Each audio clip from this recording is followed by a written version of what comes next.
Hello friends, welcome to Ramzan சமையல்.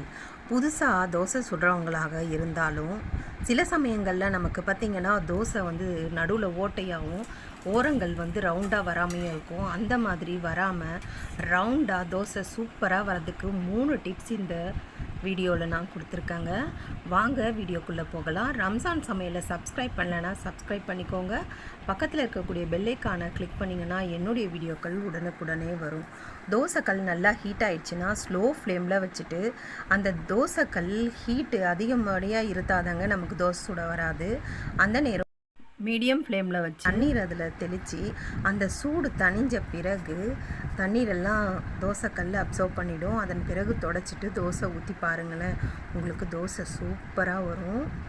Method பார்த்திங்கன்னா பெரும்பாலும் ஹோட்டல்ஸ்லலாம் இப்படி தான் தண்ணி தெளிச்சிட்டு தோசைக்கல்லில் அந்த ஹீட் குறைஞ்ச பிறகு தோசை சுடுவாங்க. தோசை சூப்பராக உங்களுக்கு வரும்.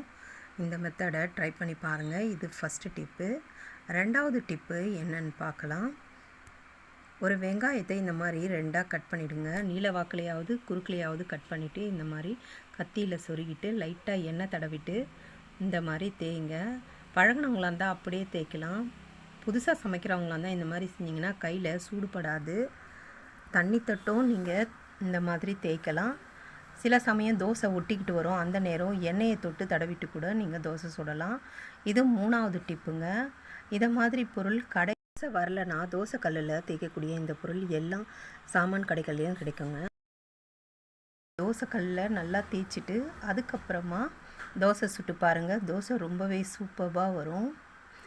இந்த 3 டிப்ஸும் உங்களுக்கு பிடிச்சிருந்ததுன்னா ட்ரை பண்ணி பார்த்துட்டு என்னுடைய சேனலை லைக் பண்ணுங்கள், ஷேர் பண்ணுங்கள். மறக்காமல் ரம்ஜான் சமையலை சப்ஸ்கிரைப் பண்ணுங்கள். Healthy food healthy life video வாட்சிங். தேங்க்யூ.